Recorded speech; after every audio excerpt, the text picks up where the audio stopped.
Hello everyone, it's Mimi and welcome back to my channel. Today I'm going to be drawing my forecast for the week of October 19th, 2025.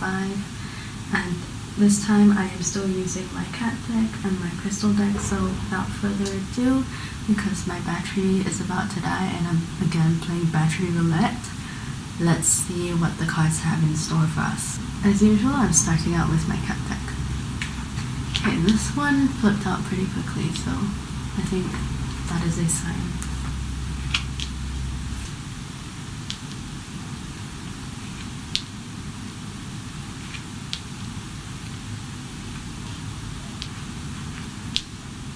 We seem to have a lot of fours coming out, so that might mean we need to be cautious this week. And let's see what our summary card is from the cat deck. We have the King of Pentacles. At the bottom, we have the Eight of Pentacles. This one flew out again. I don't know. Something must be happening at the beginning of the week if cards are already flying out. And it's the first card that I've been drawing in each deck that has flown out too, so what is going on? I rarely have, I guess you can call them jumper cards. What is it with this deck and Major Arcana? Oh my god. I rarely have jumper cards or cards that fly out. Perhaps there's something significant happening this week that the cards are telling you to take note of. It's very interesting because we have two Ace of Wands.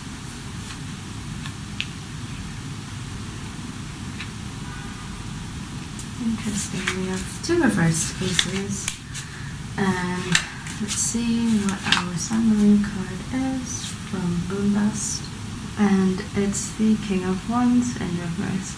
Very interesting, double kings here. At the bottom of the deck we have the Knight of Wands.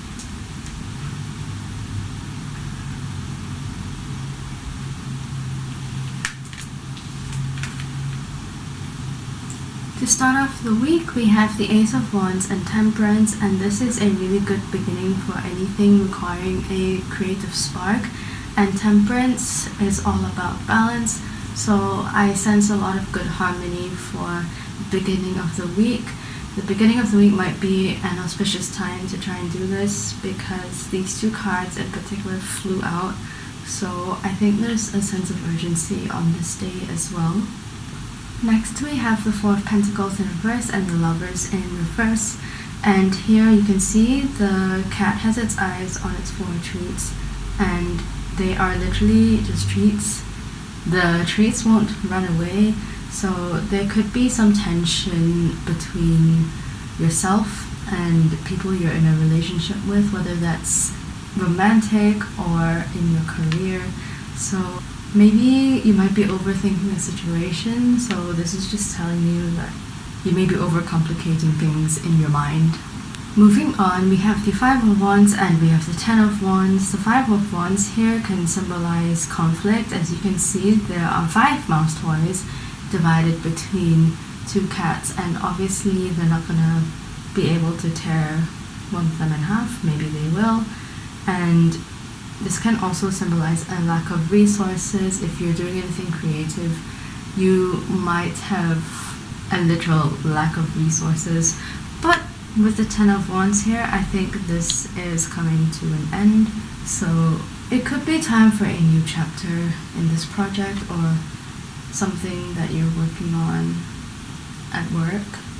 For the middle of the week, we have a really interesting combination. We have the Four of Swords and the Tower. The Four of Swords is actually like a rest card, and sometimes resting is productive, and the Tower is a symbolic moment of visiting your foundations. Here, the Tower is upright and staying strong, so resting could literally give you a chance to make sure that your foundation is stable. After the beginning of the week, we have the Ten of Swords in reverse and the Ace of Wands in reverse. Tens usually symbolize completion or endings, and here the cat is kind of stuck on a mosquito net. So no matter how hard or painful or difficult an ending is, you will land on your feet. And really interesting, we have the Ace of Wands in reverse here. This, in contrast to the beginning of the week, might symbolize a lack of creative spark or energy needed. So it's really interesting that we've got an ending and a beginning. Although, since both are reversed, it could also symbolize feeling a bit stuck because you are neither completing or starting something. Next, we have the Hierophant in reverse and Three of Wands in reverse. And the Hierophant is all about tradition. So this might be going against tradition, doing something maybe not quite a conventional way, but also reminding you, don't do something unconventionally just for the sake of doing it unconventionally. The Three of Wands here asks you to remember not to tunnel vision yourself too much. And with significant wand cards here, I am feeling this is to do with whatever project you are working on. And if this is work related, I strongly sense that whoever this applies to, you are working in a creative industry or the nature of your work is very creative. To end off the week, we have the Four of Cups and the Ace of Swords in reverse. The Four of Cups here can sometimes symbolize anxiety. There are 4 water bowls in front of the cat, but it's wary because, it could be poison, the water might be dirty. So it is good to be wary.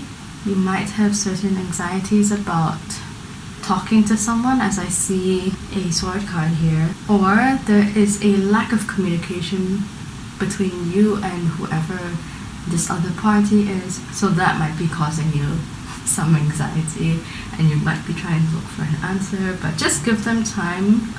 Everybody has their own issues and work to deal with, so they might literally be busy for reasons that you don't know. So again, like previously in the week, these issues might be in your head. Our summary cards are really interesting. We have double kings, we have the King of Pentacles and the King of Wands in reverse. The King of Pentacles is a really good sign for any progress you might be making towards a long-term goal. He is also a symbol of good financial standing and any financial decisions you have to be making. And we have the King of Wands here, who usually represents a good, fierce, passionate leader, but this might be representing that inside you're feeling a little burnt out. So it is good to take breaks here with the Four of Swords to ensure that you are running well in the long run. We have a reassuring card at the bottom of the cat deck, which is the Eight of Pentacles. Really nice, happy card. The cat has a plate of fish in front of it. It can enjoy its treats. And this also ties back to the rest card. Remember to rest and eat and recharge yourself. I know this sounds like common sense, but you'd be surprised how many people actually forget to eat. At the bottom of the Moon Dust deck, we have the Knight of Wands. So despite everything that's happening, despite all the tension and anxieties you may have, this is a really good sign that whatever you're working on, this is something that you're truly passionate about. And even if you do feel tired at some point, it is likely that you have a lot of stamina for the long run. And that concludes my reading for October 19th, 2025, this week. I did run out of battery just before going through the Nine of Wands cards, so that's, I guess, pretty good considering I managed to get through most of the reading without my camera dying, unlike previously when I was doing a deck flip through for Moon Dust. If you would like a more personalized version of this type of reading, my Ko-Fi is always available. Make sure you're taking care of yourself. I know that for long projects, sometimes it feels like a lot of hard work, so just keep going because I know you probably have a really good vision. I'm also working on something behind the scenes as well, so I do understand the fatigue sometimes, and it is important to take a break because, like a lot of people have wisely told me, resting is just as productive as working. So make sure you are recharging. Thank you so much for watching, if you've watched until this point. And I will see you in the next weekly forecast video. Take care and bye!